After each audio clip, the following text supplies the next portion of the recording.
mind stretching says this. Once a mind has been stretched, it will never go back to its original size. Is that okay? Okay, if it's not okay, if somebody doesn't want to be stretched, now would be a good time to leave. Please don't. It really will serve you well to stay and get stretched. So here's what we're going to do this morning. We're going to stretch your mind. The only thing I can tell you is that I hope it is not that painful.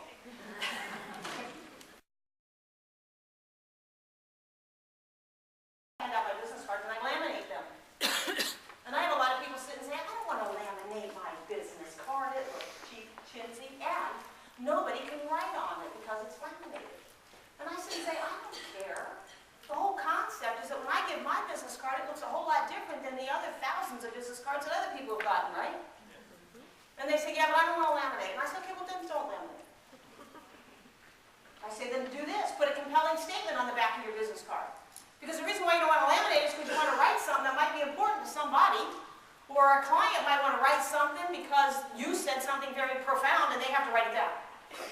So I'm like, well, if that's the case, just put something really profound on the back of your business card. Guess what objection I get to that?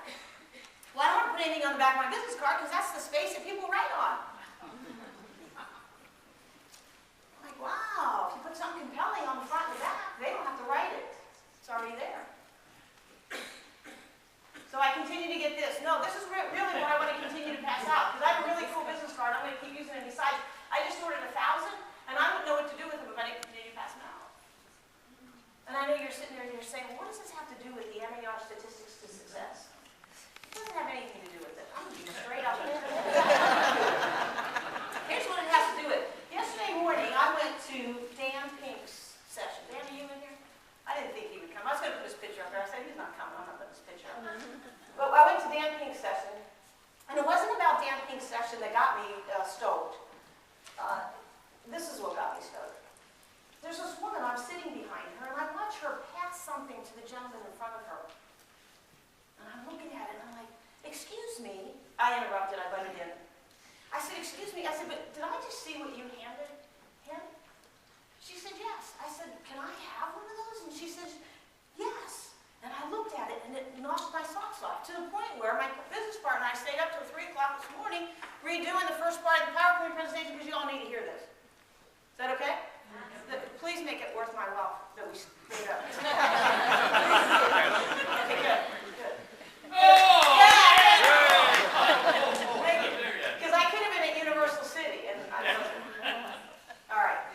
So we continue to do what we continue to do. So what I really want to do is help you stretch your mind like right now. Is that fair enough? This is what we continue to give because we think that that's what they need. So I continue to give you what I think I want to give you, and then I continue to give you what I think you need. But this is what I hear every time I teach. They don't want your business card, they want something to write on. You want something to write on, so why don't you just give them a little notepad? Guess what I saw